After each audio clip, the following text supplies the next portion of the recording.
Welcome to the Speak USA podcast. I'm your host, Cliff Zentgraf. Let's learn about our democracy and the things we can all do to take action to protect our democracy and make it stronger.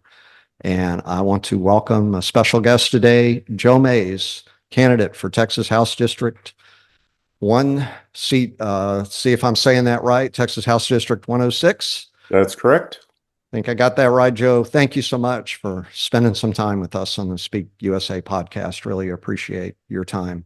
I appreciate you having me, Cliff. Yeah, you're most welcome. And let me just share a few things about your background. You're a candidate. You are an Air Force veteran. You have some cybersecurity experience, which we get to talk about a little bit. You've also been a nonprofit manager and leader. Having said those few things, let me pass the ball to you and let you introduce yourself. Thank you, Cliff, again for having me. Thank you for the introduction. As you said, I'm a veteran. I am also a small business owner. I have worked in nonprofit management in the past. I am a husband and father, but most of all, I am fed up with the Republican Party telling us to hire the people and elect the people to solve the problems that they've spent the last 3 decades creating. So let's come hot out of the gate, just so there's no ambiguity, no uncertainty where I stand. And I appreciate that very much. Our mission, Joe, at Speak USA is to help people learn, connect, give, and speak up in defense of our democracy. And, those of us who are active in this effort form this group as a result of the things that we see going on in the world, especially in our state and national governments that are not honoring historic values of our country. And these are things that are precious. They're precious to me. I think they're precious and invaluable to our country and to our strength. We're going to talk about 3 things today. Well, at least maybe more. You never know. I don't promise to stay linear. I have a tendency, yeah, okay. as my dad used to say, go around my backside to get to my elbow. All right, we'll probably go around each other's backside here. Maybe kick each other's backside once or twice. You never know. But anyway, we're going to talk about education for sure. We're going to talk about affordability, a big topic in our communities today. And we're also going to talk about personal freedoms. I would argue there was a time when the party that we are not part of argued pretty strongly about personal freedoms. That seems to have been turned on its head these days, and we'll be talking about that topic. Let's start with education. That's a topic that you and I both, I think, have very personal connections to. And there's this philosophy, if you will, competing philosophies, although many would argue that they're not really in competition, that, should our schools, our K-12 schools, should they be about raising citizens in a democracy, or should they be about preparing students for careers in the workforce? And whenever I hear that, I always think it's a false choice. And I wonder, one thing I've wondered, I'll throw this out to you actually, because I talk about this on several of my podcasts. I'm, my day job, I'm a STEM guy, essentially. I do STEM work, but sometimes I think we've swung the pendulum a little bit too far that way. And I wonder if we're doing right by our students to help them understand what it really means to live in a democracy. I think if I were to answer your question, is the purpose of our K through 12 education system to raise citizens or to prepare them for the workforce? My answer would be yes. As with most issues, and unfortunately on the campaign in particular, not always given the opportunity to explore the nuance and the subtleties in an issue. But in the case of education, that answer is yes. We're doing both. And as you mentioned, I worked in the tech field in Austin, and a large number of software engineers and very technical, very STEM people, to use your term. Uh, the one thing that I noticed was the ability to communicate wasn't as developed as the ability to perform the technical tasks. So I think when presented with a false dilemma, like you mentioned, we have to look. The answer is balance. The most effective engineers, and I've got uh, now a friend whom I used to work for while I was with Indeed. He was vice president he was the CIO and chief technology officer and all those things. But he was also an extraordinary communicator. And that's really what set him apart from his contemporaries. There were others around him who had maybe more polish. He was also an electrical engineer, so big giant brain on Charles. Uh, but there were others who were as technically proficient as he was, but his ability to communicate with the consumers of that technology, the business side of the company and customers and those kinds of things. That's what set him apart, I think. So if we're, and I'm just using that as an example, if we're talking about the purposes of education, I think we have to find that balance between developing all of the skills, that are necessary to create well-rounded citizens, but also to create people that are prepared for the workforce. It's difficult to go in and get a really good tech job if you're unable to communicate effectively about why you would be perfect for the job. Mhm. So Yeah. that's kind of where, again, it's nuanced. It's not a simple, yes or no, black and white kind of thing. There's more to it, but I think the answer is balance. Yeah. Well, let's get to something maybe you feel a little less nuanced about, which is how we're treating our public schools in the state of Texas right now.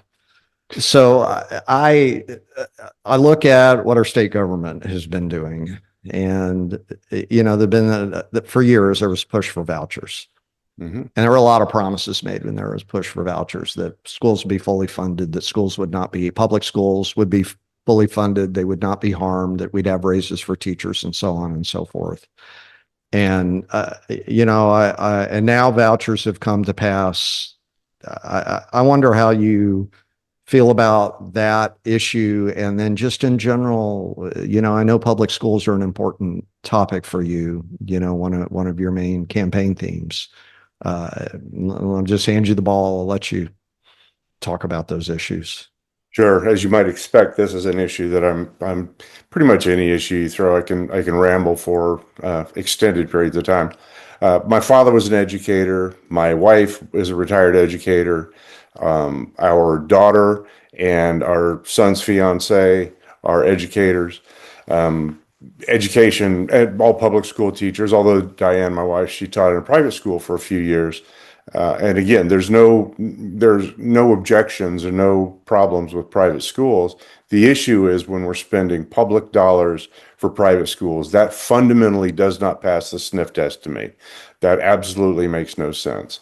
From a purely practical standpoint, if you're looking at the ratio of dollars to students, what Texas did in the 89th session, this most recent session, again, is absurd prima facie. It's nuts. $8.5 billion was what was allocated to support 5.5 million Texas public school students. So 8.5 billion, 5.5 million. On the other side, $1 billion of public money was spent on fewer than 100,000 students. That's all that's going to be able to qualify for the vouchers and the private school vouchers and the homeschool vouchers in the coming year. In this first round, they had 240,000, I think, applications. They're going to approve between 90 and 100,000. So an eighth of the money for a fraction of the student population, that just doesn't make any sense to me. When you look at what nationwide, the states across the country, including Washington, D.C., are spending about 44% of the cost, or about 44% of the cost of public education is borne by the state general fund. The balance is primarily funded from property taxes. In the state of Texas, the general fund is only funding 10% less than that. They're funding 34%, So there's the only other source of revenue for supporting public schools other than bond issues, and I'll come back to that in a minute. Getting bonds approved locally is for the property taxes to go up. And that this is a fire issue across the state. Every constituent, every person I've spoken to in the district has complaints about property taxes, as well they should. I'm a homeowner. I'm fortunate enough to be in that situation. But the property taxes are outrageous. In part, I believe, because the state is not committing, as they're required to in the Texas Constitution, to provide that public education. So instead of, at a minimum, step one should be we get up to the national average where the general fund is funding at least the national average in public schools across the state. There's a third option that hasn't been explored. It's been introduced, but hasn't been explored that I intend to explore once I'm in office. And that's the creation of a permanent endowment to fund Texas public education. So we would add a third revenue stream. The mechanics of how to do it, I can get into if you're interested.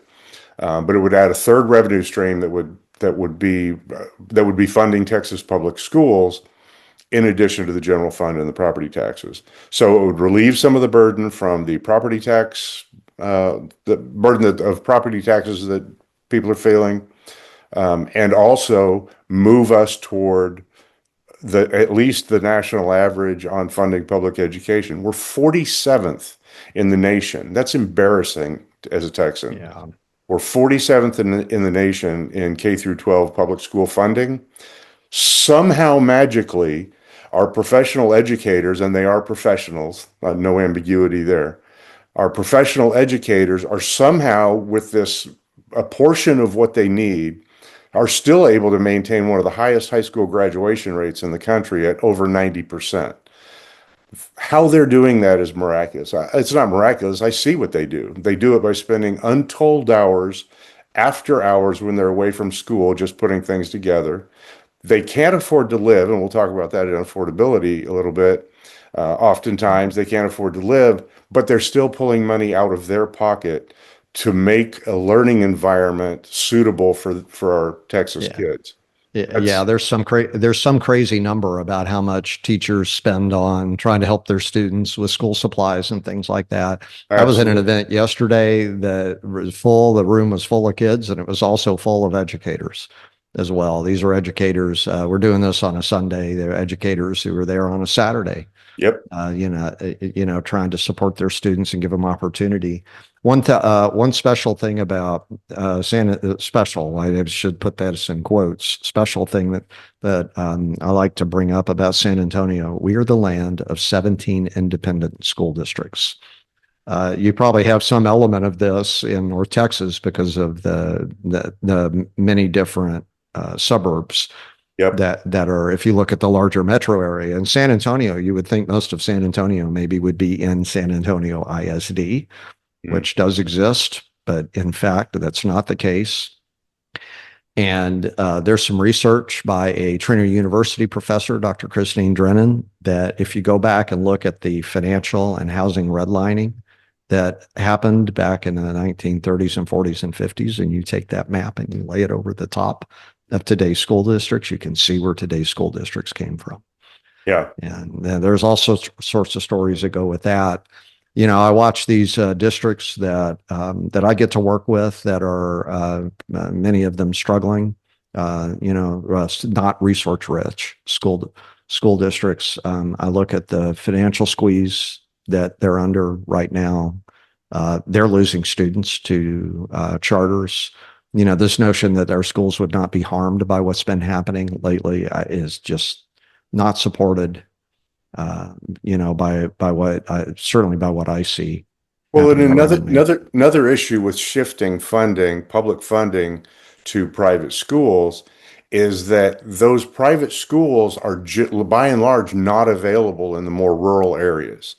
So if you're in a low population density, there's no money in setting up a private school there.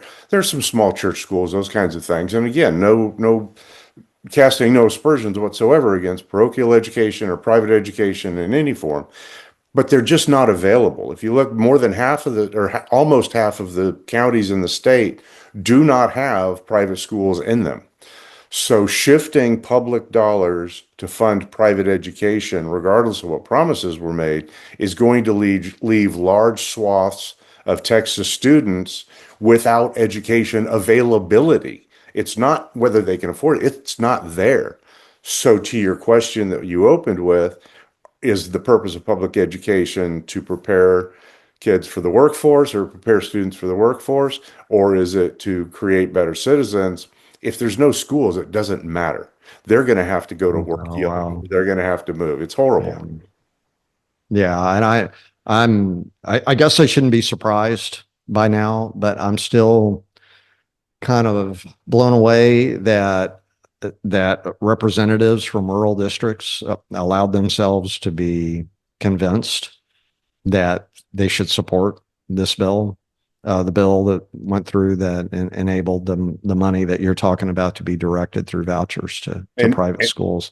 and I, again, I don't get I don't I get go it. I go back to the point, and yet we're being told we need to elect these people who have spent the last 30 years, or in the case of my opponent, last 8 years, creating these problems. If they wanted to solve the problems, they would have. Texas has the eighth largest economy in the world. Yeah, They've yeah. got plenty. And there was education funding left on the table Yeah, the last time that vouchers were not approved. So, therefore, we're not going to build up our public schools. it's not. Sorry, go It's ahead. it's not happening. You're absolutely right. And the sad thing to me, there were two. There's I think 8 or 9 ISDs that are within House District 106, which is about 210,000 people, and there's 8 school districts. Two of them had bond issues uh, on the um, on the ballot yesterday for the local elections. Now, this area is booming. Frisco has done a phenomenal job of creating an infrastructure that supports and encourages growth. Done phenomenally. Salina, which is just outside of the town itself, is just outside of our district, but a lot of the homes that are working in Salina are in the district. They've done a great job of it. But you've got these other places, these smaller rural areas that don't have the tax base, the sales tax base, to be able to build up the infrastructure, including schools. So we had 2 districts, Sanger and Pilot Point, both had school bond issues on the ballot yesterday. Both of those areas are just booming. They're growing. Sanger's right on I-35. Pilot Point is right where there's a bypass tollway that's going to be coming around the north side of the county. So both of those areas are just booming. The growth and development is unbelievable. So both of them are going to run out of seats. They're going to run out of physical space for students to sit. By 2030, there's an entire school worth of new students that's going to be coming into Sanger, and yet the people were convinced that it's a bad idea to fund these schools so that we can educate our kids. That money's not coming from the state. The last hope was the bond. So I'm not sure what those superintendents are going to do. I've met with most Yeah. of them, both of those 2 superintendents I've met with, and they're struggling. They don't know what to do. Well, they Yeah. do. The They're solving problems, but superintendents, educational administrators across the board are really struggling, and public schools are really struggling with this issue right now. I think this is a good moment for me to hold this map up. So here I go. Let's see if hold it there long enough to make sure it gets focused well. This is the House District 106, correct? it is. I don't really know what shape to equate it to. One of my favorite bits. If you look really closely, if you're interested, those of you watching, if you wanted to look at House District 106, down at the far southern tip is Sam Rayburn Tollway. And there's a little blip that just crosses Sam Rayburn, and that is the Nebraska Furniture Mart store and parking lot. Not the homes, just the store, which I think at least the gerrymanderers had a sense of humor. But this district runs from Frisco, which is a very modern, very developed, and insanely growing district, all the way up to down. That's Frisco's down in the far southeast. The far northwest is Sanger, much smaller, developing, still growing. Pilot Point due north. It's such a wide range of demographics in this county or in this district. And unfortunately, most of the people in Sanger and Pilot Point and even Aubrey, where my wife and I live, they've just not seen much of the current representation. The focus has been on the population density, where the money is, and oh, by the way, where the elections are going to be won in places like Frisco and the Colony. So I think to say it's a unique district is disingenuous. I think all of the districts are built like that intentionally, where there are population dense zones within the district. There are some precincts that are really heavily moneyed, economically far more advantaged than other parts of the district. And the people that are in the more rural areas, unfortunately, don't have the voice. And that's one of the things that I'm trying to make sure happens is, at a minimum, if they need a platform for their voice or if they need their voice amplified, they deserve to be heard, because Austin's not hearing them today. Yeah, the one thing that I think a number of state and even local Democratic politicians have been doing is making sure to talk to every constituent. Yep. Sort of the Beto O'Rourke approach of visiting every county in Texas and making sure that everyone has a voice, has an opportunity for representatives and candidates to hear where they're headed. So let me highlight before we leave education. You have three main points on education. No public funding for private schools. I think did I say that correctly? You got it. Zero Did I get public it? dollars for private schools. All right, I'm glad you said it. I don't want to put words in your mouth. And then property tax dependence, you talked about that, and the legacy education fund. Yeah, the Legacy Education Fund, that is the proposal for the permanent endowment, permanent public education endowment. The plan, the little bit of nerdy stuff that I've had to learn along the way. The rainy day fund in Texas, I believe, is capped at around 30 million or $30 billion. That is funded by natural gas and oil profits that come into the state. They're able to populate this fairly substantial rainy day fund. Once that cap is reached, those dollars then go back, and they can't accept more than the cap. Those dollars then go back into the general fund. The proposal for the Legacy Education Fund is to take to a one-time seeding of $8 billion out of that rainy day fund, because right now the dollars that are intended for the rainy day fund can't go in there. So they're going back. They're just rolling. Yeah, they're rolling off somewhere else. This is an opportunity, to set this education endowment up permanently with an $8 billion seed up front, to put that into the endowment. That then opens the path for, while the economy is doing well, to repopulate that rainy day fund. Only now we've got a foundation on which we can build. In the first year, I believe, and I don't hold me to these numbers, I want to say it's $625 million that they would be able to add to as a third revenue stream into public education in Texas. And over time, that would just continue to grow. So that, to me, first of all, like I said, 34% of the cost of education is provided by the general fund, which is far too low in my opinion, especially when compared to the rest of the states across the country. The rest of that burden is borne by taxpayers. If we can, get the general fund to contribute a larger percentage of the cost of public education in the state, and introduce a third new revenue stream to provide for that public education, that will take some of the tension off of the property taxes and give all the property owners in Texas a break. So I'm really excited about that. This proposal. I love this idea. I was about to ask, how do we make this happen? Of course, the answer is get out and vote. Elect me. Yeah, vote. Day one. My intention is to walk in with a bill with legislation to make this a reality. Step one in the bill is stop public dollars going to private schools. And step two is to create this third stream of funding to stabilize funding. I know our governor has made a proposal to cancel all property taxes across the state or something absurd like that.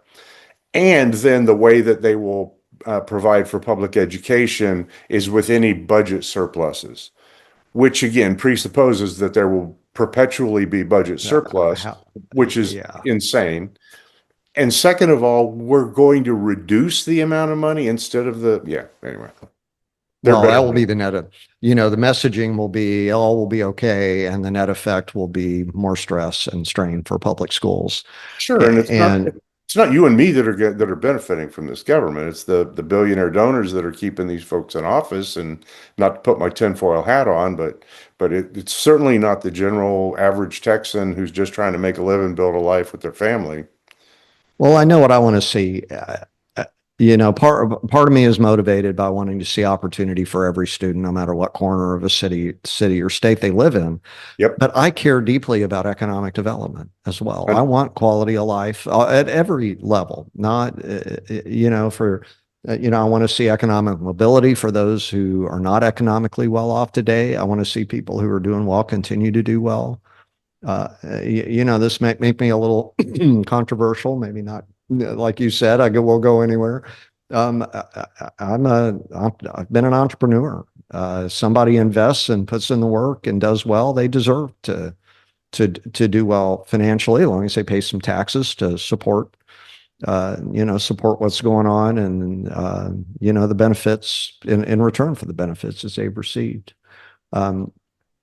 What kills me is I look around San Antonio, and our problems aren't so much like rural or outlying districts as urban districts that are, in these formerly redlined, or you could even say maybe still sort of half redlined areas. And a lot of the problems are very similar between rural and urban too.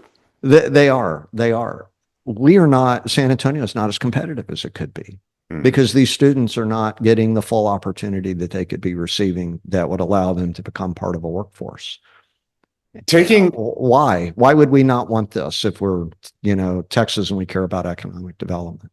If I could take a step back real quick, the three kind of primary pillars of my platform in the campaign they're not arbitrary and just kind of picked from a hot list.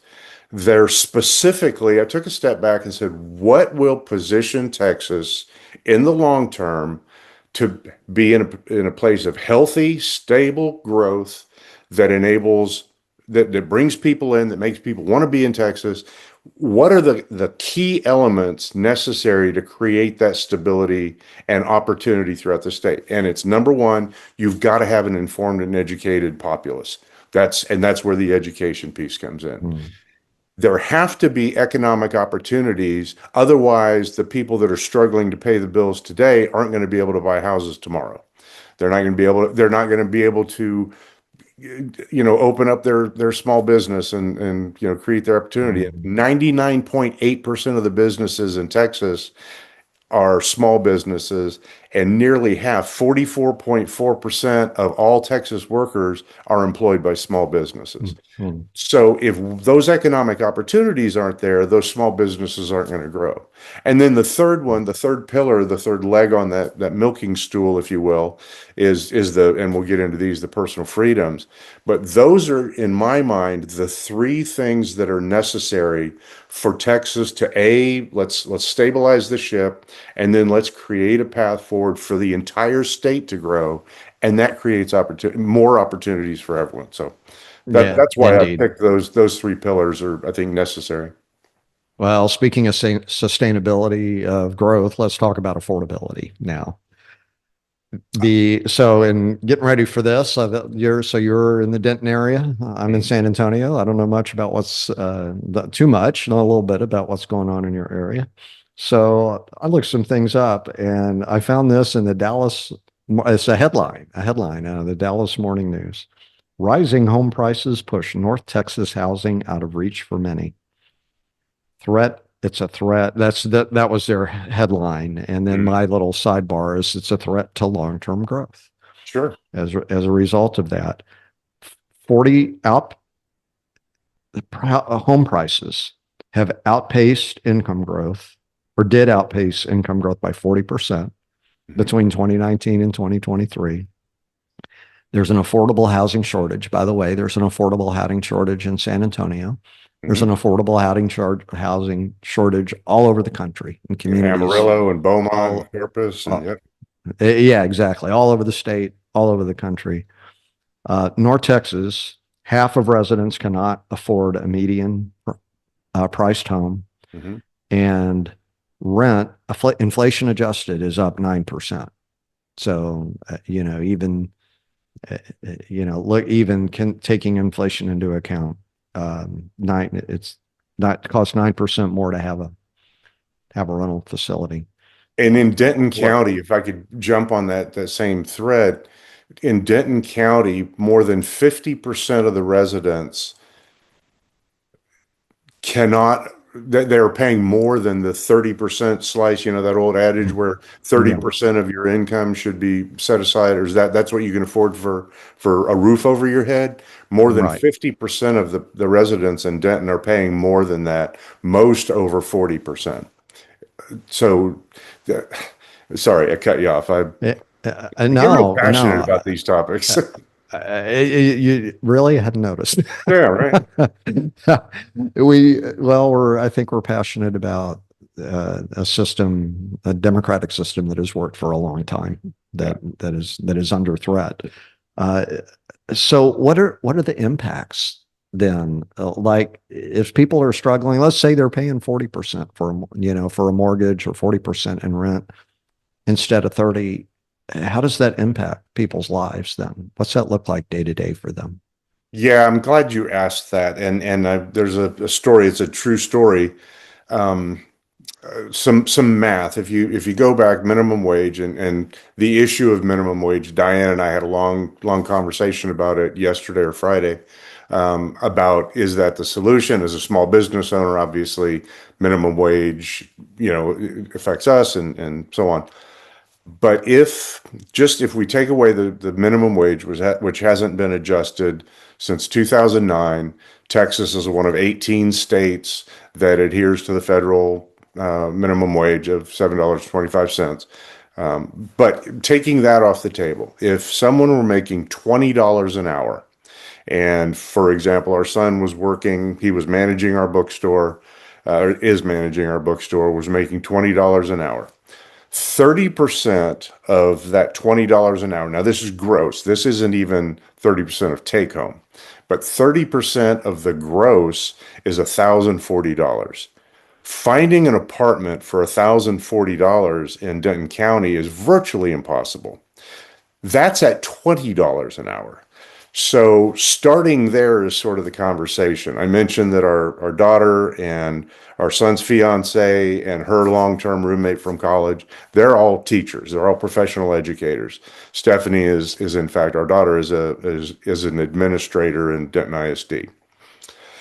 So they were in this, and I always when I was coming up, the path to home ownership and the path to economic stability and building, long-term wealth and stability was getting to that starter home, being able to buy a home.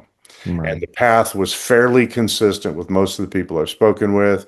You start off with a crappy apartment with some really sketchy roommate or roommates that you haven't spoken to now Yeah. since y'all left the Yeah. apartment in a huff and never got your security deposit back. Then from there, you're working, you make a few extra bucks, you get your own apartment, a little nicer apartment, and eventually over time, you're able to build up and buy that starter home. And if, some people are fortunate enough to be able to upgrade from there. But that was kind of the path. It was fairly consistent, and everyone I knew sort of was at some stage of that. Well, that doesn't exist in the world today. I've got our son, his fiance, her long-term roommate from college, they're still roommates, and our daughter just recently rented a house together. and they've divided up the house and they're living very communally, because that's the only way they could financially afford it between the student loan burdens that they've got, and now with the rulings that not classifying educators as professional is now going to limit access to the education necessary to become an educator. Yeah. Sidebar. How is that possible that somebody with a 4-year degree is not in a professional job And educating our children? that What? they have to take a state exam to be able to do the job. They have to get continuing, here's the clue, professional education to stay in the profession, but somehow they're not a profession. Anyway, Yeah. Where is that? Just for our listeners, where's that coming from? that's coming from at the national level from the POTUS. I believe it was the executive Nah. order. Yeah. Yeah. Okay. But the point is these kids aren't, and they're not kids, they're young adults, they're young professionals. You've got a business owner entrepreneur with Charlie who's now going back to school to become an educator. Go figure. It's kind of the family tradition, or he's in school right now. But the point is that pathway that was sort of taken for granted when I was coming up, and yes, there were some crappy apartments, and yes, there were some sketchy roommates. Now they have to be their own sketchy roommates as they move forward because that's all they can afford. So not only is it what can we do to fix it, entirely new, the imaginations have to be fired because entirely new living models are being created. More kids or children. Our daughter, she's 32 years old. She was living with us up until the point where they got this house. They rented this house together. So they're having to get creative. More and more children are living with their parents long term. More and more are living in these friend groups where they can come together and find a home and make a life together that's, not blood family, but obviously they become, They become family. become family. By the way, since we're on a conversational podcast here, you make me really want to talk about your former sketchy roommates. I have a feeling that would be To be perfectly honest, Cliff, that might drive viewership. Who knows? if I'm being honest, I was probably the sketchy roommate, but I don't know that for sure. Yeah. May or may Yeah. not have Well, this is where we say that was a long time ago. Right. been. Yeah, exactly. Thank God. You Thank God the know, internet didn't exist back then. There's only rumors, no proof. Uh, let me, on that note, I'm going to read this list that I got. People who are struggling, either home ownership or just struggling economically. Those daily impacts, right? Like how does this translate in a day to day, hour to hour on their lives? Longer commutes, more traffic, less family time, less dollars for groceries and health and savings and ability to save. Service deserts, because you wind up living in a place that does not have the services at another place. This is a real, in San Antonio. San Antonio, in some ratings, is the single most economically segregated city in the U.S. The salaries are not necessarily the lowest, but the chances that anybody else on your street is in a different economic situation than you are, and uh, that demotivates businesses from locating in those areas. Yep. So let's see, where was I here? Living in crowded. So the next one is crowding, living in a crowded situation. You just talked about that. Payment instability, inability to pay your bills, deferring maintenance on a home, not getting insurance, chronic stress regarding your diet, sleep, and ability to take care of yourself. Job lock, because you can't afford to look for, you're in a not ideal job, but you can't really afford to go look for another job. Also, second jobs, childcare challenges, instability of school for children, and general fatigue. Yeah, I had a conversation. We should really fix this. Yeah, well, I intend to. And let me take a step back. If the current administration and the current ruling party in the state of Texas wanted to solve these problems, they would have. They've got the resources. Like I said, Texas, eighth largest economy in the world, second largest economy among states in the United States. So they've got plenty of resources. I don't think there's any ambiguity over where the problems are. What it is a lack of will and a lack of concern over the majority of people who are fighting these battles. All the things you touched on, my blood starts boiling. You start talking about service deserts. You're talking about basics, and the term cost of living has been used so ubiquitously that it's almost lost meaning. But if you stop and this hit me this weekend or into last week, the cost of living, basic existence, that's what we're talking about here. Things Mhm. like food, things like access to health care. Those are fundamental to existing. The cost of a roof over your head. Those are the basics of living, not building an exorbitant life or anything else. Just the cost of living has gotten to the point where choices are being made and people are having to, yeah, I have issues Yeah. with this.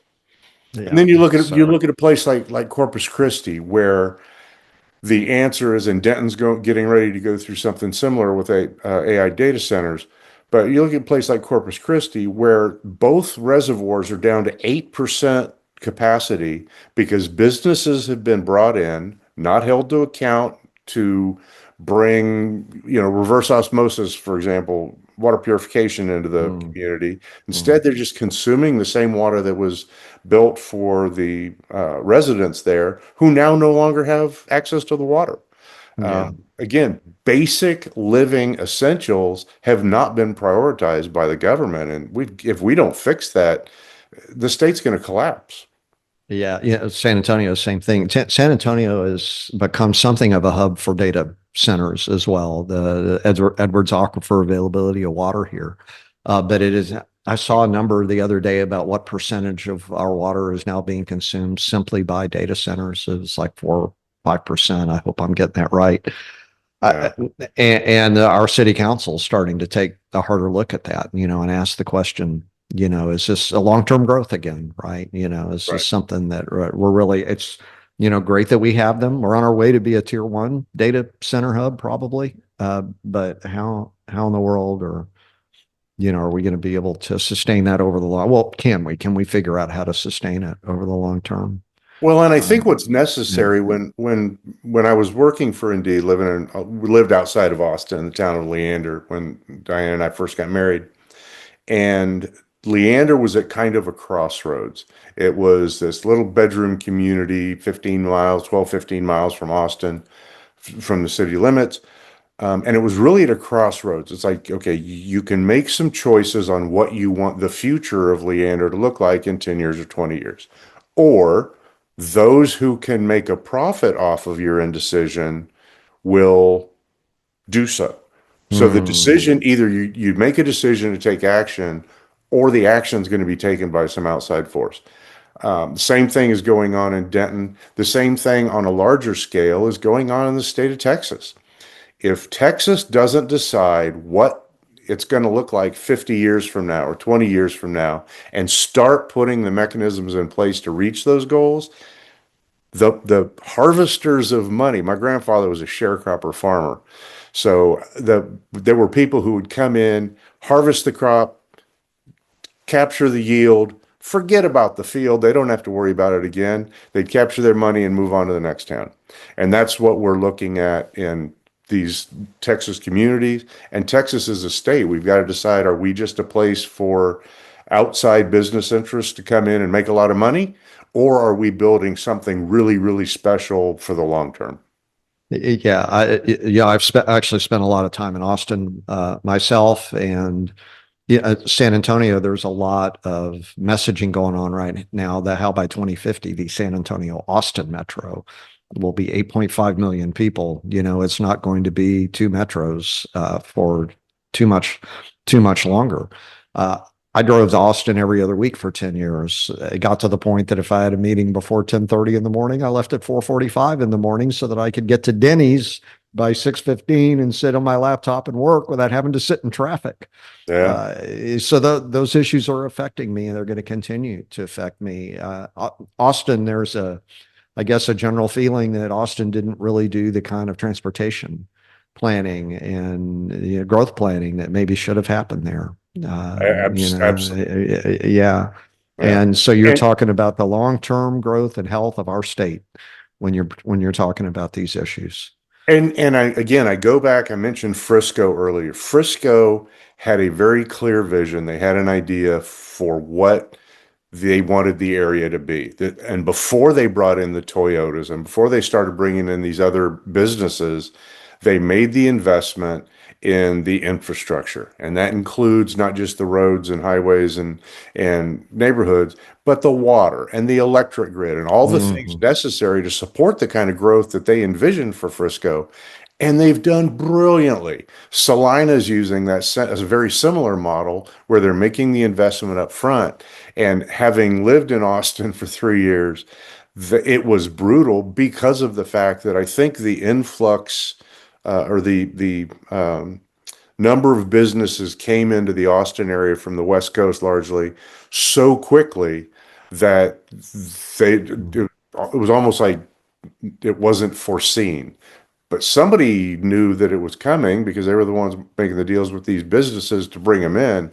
But anyway, they're still, I think, trying to play catch up from what happened back in the 2010s and before down in Austin. Yeah, one more San Antonio example. So when I was a kid, my parents would drive me to my grandfather's house, which there's an inner and outer loop in San Antonio. They lived far south side and outer and the inner loop. Mhm. And today, the very long entrance to Texas A&M University San Antonio or exit comes up and hits 410 South, the loop 410 South. And if I drove straight across 410, I would literally drive onto the property that my grandfather lived on, which was, on this really rural road out in the middle of nowhere. Mm. Why did that happen? Because Toyota has a plant on the south side.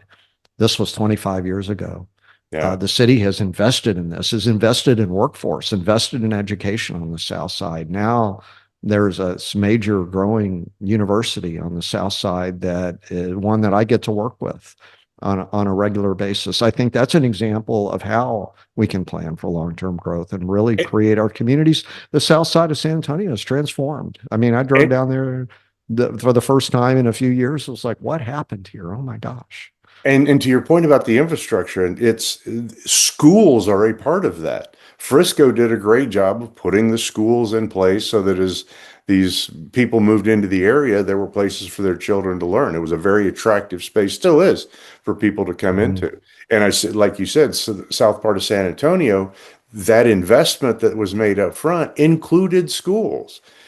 Because if, having one generation of workers is one thing, but having a family tradition where people can make a living and build a life and buy a home and continue to live in the area, that what's necessary for that is all of that infrastructure.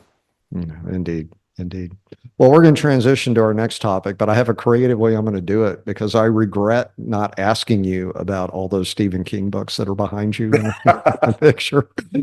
And I actually think Stephen King might be a good transition to the next topic.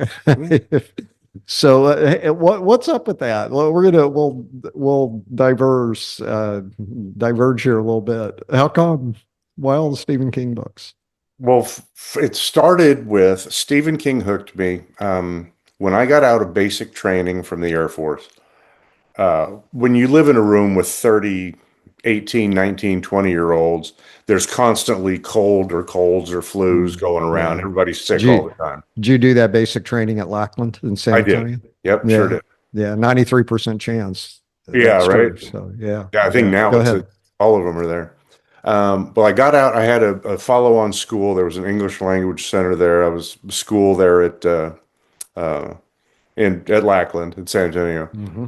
And I had about a week break. So I went over to the little BX the day after basic training ended, and I bought a paperback of Stephen King's book, The Stand. The paperback had just come out, and I sat down to read it in my bunk, And I had the sniffles, of course, and I'm reading this, and I don't know if you know the premise of the story, but this super flu comes in, wipes out 99.9% of the world population, and While you have the, yeah, it yeah, that's starts with the great. flu and the sniffles. So I'm laying there reading this, it's like, oh, so this is how I go out. I've got the super flu now. So there was an emotional connection with that style of storytelling right out of the gate. Since then, I've been a reader as long as I can remember. I went on a huge Stephen King binge. Some of his newer stuff isn't my favorite. It's different styles, but his writing skills have gotten significantly Mm. better. But um, yeah, he's just a great storyteller. So, and then I got this one right here. I got into the collector's bug, and I briefly, and I broke Which down one for people who that can't see it? What is it? that's the stand, and it's actually a first edition, first printing of my Okay. first ever Stephen King book. So um, Uh, it's one of uh, those that my children will see, and when at some point in the future they'll be like, "Why do I care about this?" But yeah, means something to me. yeah. Yeah. Well, I think my sense we could use this for transition is right. Well, first of all, I love the fact that you became a Stephen King fan at Lackland Air Force Base, which yeah, Yep, essentially I'm, buzzing the gate every day Kelly's when I go to, practically Lackland. well, yeah, exactly. Well, some of Kelly, when it was closed in 2000, was realigned to Yeah. Lackland, actually. So yeah, that's very, very true. So here's my transition philosophy. Sometimes right now, if I look at it, what our state and national governments are doing to our personal freedoms, I feel like I'm in a Stephen King novel. It's just kind of hard to believe what's happening. Or a Ray Uh, Bradbury one, Fahrenheit 451. oh well, yeah, Ray Brad. I mean, read Animal Farm. Seriously, those of you who are not read Animal Farm, go read Animal Farm and ask yourself if that doesn't feel like what's going on right now. It's kind of surreal. I thought we would get into this um, personal freedom topic by reading something Sure. in the cherished documents of our government. First Amendment to the U.S. Constitution. Congress shall make no law respecting the establishment of religion or prohibiting the free exercise thereof, or abridging the freedom of speech or of the press, or the right of the people peaceably to assemble and to petition the government for a redress of grievances. And then the 14th Amendment, Section 1. All persons born or naturalized in the United States and subject to the jurisdiction thereof are citizens of the United States and of the state wherein they reside. No state shall make or enforce any law which shall abridge the privilege or immunities of citizens of the United States, nor shall any state deprive any person of life, liberty, or property without due process of law, nor deny to any person within its jurisdiction the equal protection of the laws. Sometimes today it doesn't feel like that's what our state and national governments are doing. I know this is important to you too. As a veteran, the defense of the Constitution is ingrained in when you're in the military, it's ingrained it's like breathing to me at this point. My father was a veteran, my son's a veteran. I spent 20 years in the Air Force. So defending fundamental rights that are guaranteed in the Constitution, like I said, they're not optional in my mind. They're fundamental to our way of life in this country, and we have to be willing to fight for them. And when I look at things that are going on in the state, actions that are being taken by our government, I'm just it. That is really, I think, if I had to point to one spark that set the flame in me to run, it would be this one. And my wife and I, Diane and I, went down and testified before Congress, before committee last year on a bill that had been proposed that would create a civil cause of action without bogging down to the details. Basically, we put a target on the backs of bookstores and other retailers, but bookstores, independent bookstores in particular. It created a cause of action if somebody were to walk in and see, for example, not just a book like, 50 Shades of Grey, which, I've never read, my wife's never read, but it's a popular book, free speech, it passes the Miller test. But I'm talking about books like Captain Underpants. It's a cartoon book. It gets kids involved. The superhero character was a cape and underpants. And if someone were to walk into our store, I'm thinking how my grandkids would be laughing right now to hear yeah, yeah, and hear but you if say Captain Underpants. somebody were to come in there and Yeah. say, "I believe that's obscene," they would have a civil cause of action to bring suit against us. Now we would win because the Miller test, that book certainly passes the Miller test. But you'd spend money We would to spend a defend minimum of yourself. $10,000, $20,000, Yeah. which is really, in my, tinfoil hatty opinion, that was the objective: is let's shut these people Yeah. down by having to defend themselves against spurious. Yeah. So that was kind of the spark. There was also our current representative passed a bill that's been since ruled unconstitutional by the federal courts, that would basically dictate how booksellers had to manage their inventory and how they had to do business. I look around at the big buzzword. One thing I will give to the opposition party is they're incredibly consistent in their messaging, and all of their candidates, irrespective of the topic, they stick to their talking points. And one of their big buzzwords right now is banning Sharia law. Yeah. I want a little secret here. There is not a single instance, not just in the state of Texas, but not a single instance in the nation of anyone attempting to implement Sharia law to replace existing civil or criminal law. It doesn't exist. Yeah. It's not a thing. I think the term is dog whistle. Yeah, absolutely. Yeah, And, it's something just to get their base fired up with and no evidence. It's like voter fraud in that sense, right? exactly. And it's, Yeah. that old saying, every accusation is an admission. The only instance that I'm aware of a group of people taking an extract from their religious text and forcing it upon the population of the state of Texas is this government mandating the Ten Commandments be put in all the classrooms across Yeah. the state. Yeah, not attacking Christianity, not attacking religion in any way, shape, or form. Or the underlying value of that message. Yeah, what Right. what they're accusing this tiny fraction of the population, the Muslim population in the state of Texas is about 1.7%. So even if 100% of the Muslims in the state of Texas decided, yep, we want to replace all Texas law with Sharia law, they would lose. Which they have not, for Yeah, the record. there is not a single instance in the state of Texas or in the United States of anyone attempting to replace existing civil or criminal law with Sharia law. Just it's not a thing. But by focusing the attention on another group of people who is too small to really Hmm. have any big impact on their aspirations, by forcing the focus onto that group of people, our Muslim neighbors, it takes the attention off of the fact that this government did exactly what they're trying to accuse the Muslim population of doing. It's absurd to me. And I, fundamentally, I go back to what you read. I, The Congress I, shall not establish nor restrict the practice of. Yeah, I think about the things that are happening from the top. That saying of yours, every accusation is an admission. Mhm. I would encourage all of you out there. Well, actually, I'm going to put it this way. I have chosen not to listen to the leader of our national government.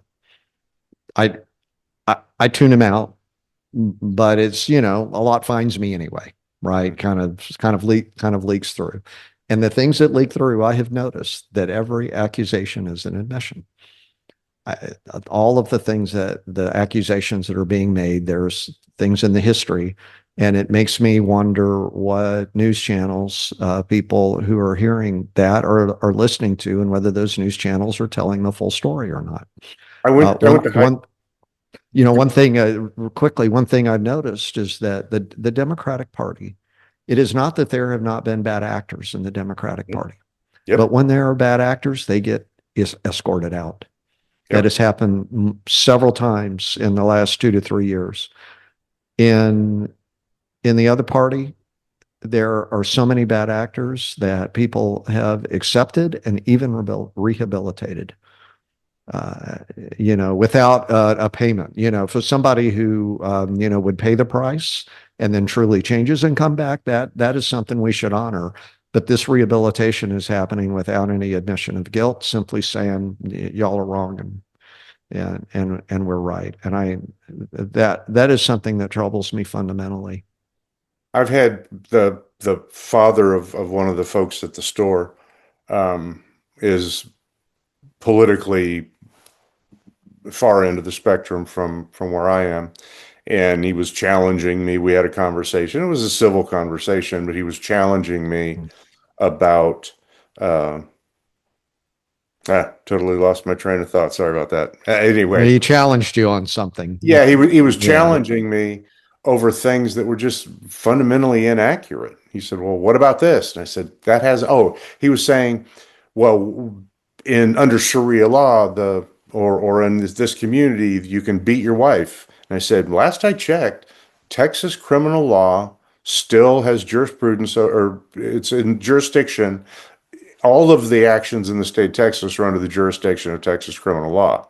That is a crime in Texas. That person should be held accountable in your hypothetical that you just gave me." And every time it said that, it's like we have laws. We have laws to hold people accountable. And that includes whether you're a blue hat or a red hat.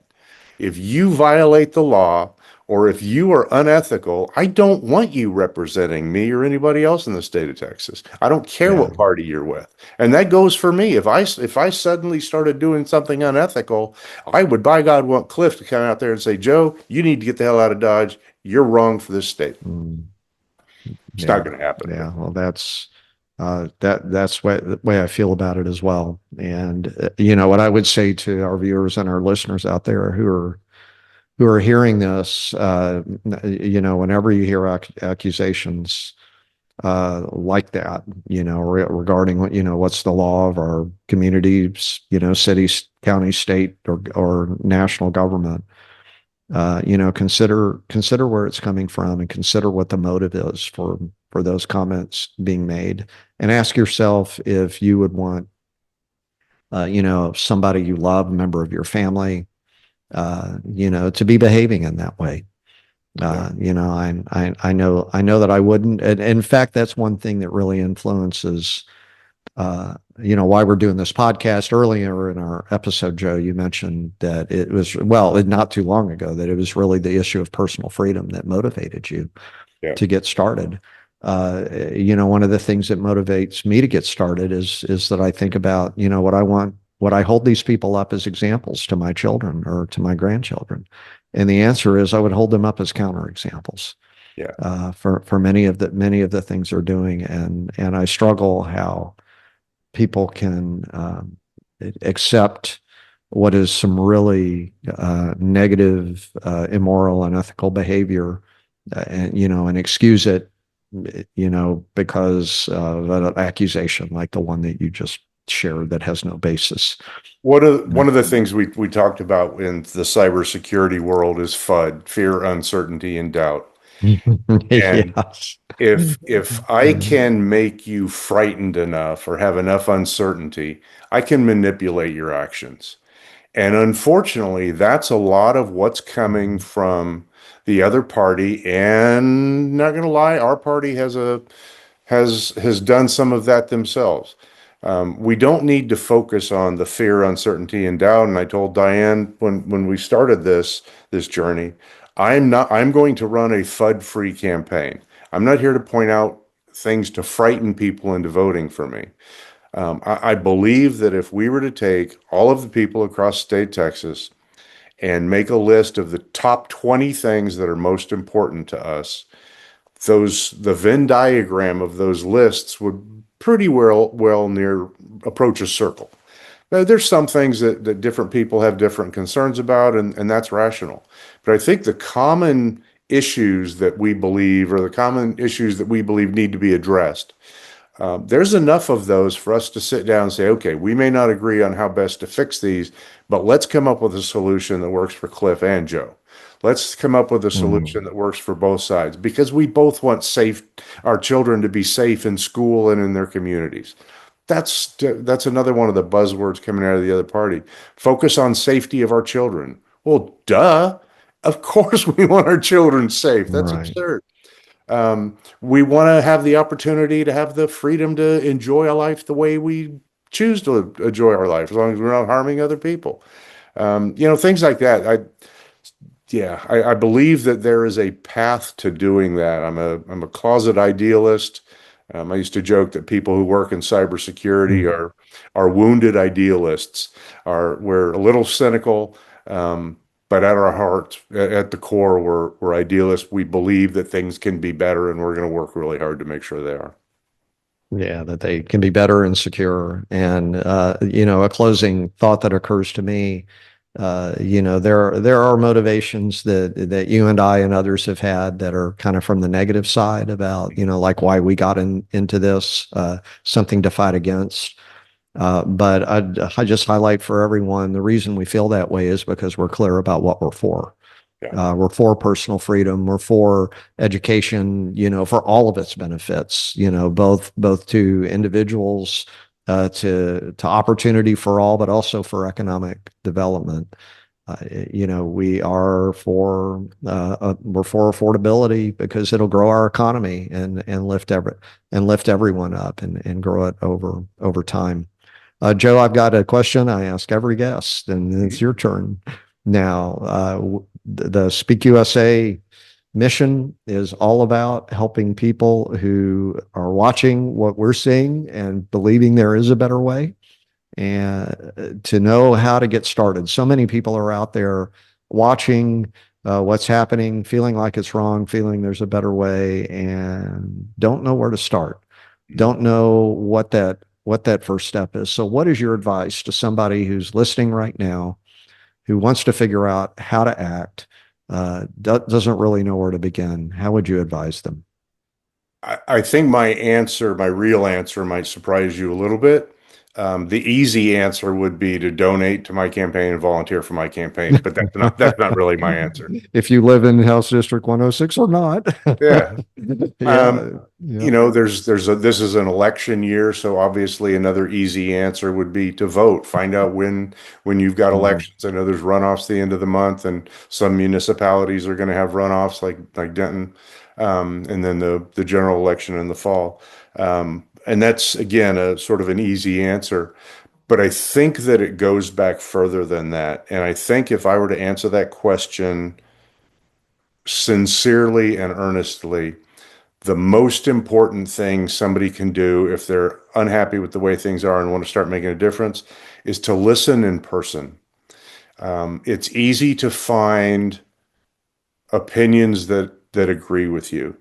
It's not always as easy to listen to something that makes you a little uncomfortable. And I'm not talking about listening to hate speech, but like for example, we went up to Pilot Point, a very red part of our district, and stopped in to get a coffee, and we're chatting with the barista there at the local little community coffee shop. And there was a lady that was in there about our age, and we started talking politics. And I told her, said, "Yeah, I'm running for office." It wasn't a campaign thing. We were just out and about. And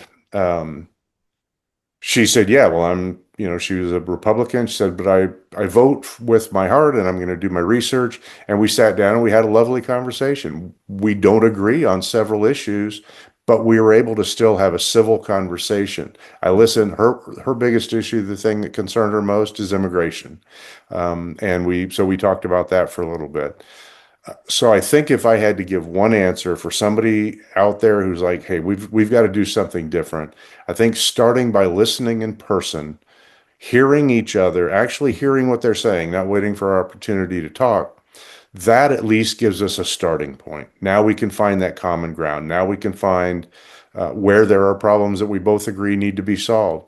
Then we can start making informed decisions about voting and about which campaigns to support and all those other things. But I think it's important to have that connection with our neighbors, our fellow Texans, before we do anything else.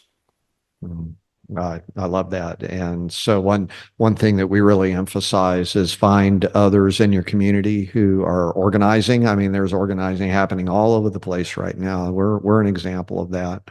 You know, find those places and show up. Have those conversations with people. That's maybe more about connecting with, folks who are like-minded. Mhm. But by the way, if you do that, you further develop the way that you think about things and the way you can have that conversation, Joe, that you just talked about, Yeah, and if anybody with that's others who maybe don't see it the same way. Yeah, and if someone's out there that's listening, they're not sure where to start, if you'll just email me, Joe Mays for Texas, JoeMaYes for Texas at gmail.com. I'd be happy to put you in touch. I'm part of an organization across the state called Texas Together that is helping first-time candidates in districts that need some help across the state to help with their campaigns, not financially, but organizationally and education and so on. Anyway, if you've got questions about your area, you're not sure where to reach out to, shoot me an email. I'd be happy to put you in touch with either someone I know in that area or find someone to introduce you to and make sure that you're talking to folks that can help you get involved as you want to be. That's spectacular. And tell us your website. JoeMaysForTexas.com. That's JoeMaYes for Texas, the spelled out for FOR Texas.com. Yeah. All Um, right. find me on all the socials, Joe Mays for Texas, and yeah, Joe Mays for Texas at gmail.com if you want to reach out. Be happy to respond. All right, Joe, thank you for making the decision to run. Thank you for the message you're sharing. It's, I think, a message that people all over our communities need to hear. It's been a wonderful conversation. Thank you for joining today. Well, thank you so much for Really, having me, Cliff. It's really been my honor appreciate and my it. pleasure. Yeah, to our viewers, I want to ask you, what did you learn today about our democracy? And I tend to say you better you better have learned a lot, and I feel that way today as well. This wonderful conversation that we had with Joe. You can learn more about our efforts at speakusa.org, speakusa.org, where we're going to encourage you to learn, connect, give, and speak up. And I leave you reminding you to speak for the USA. Thank you for joining us today.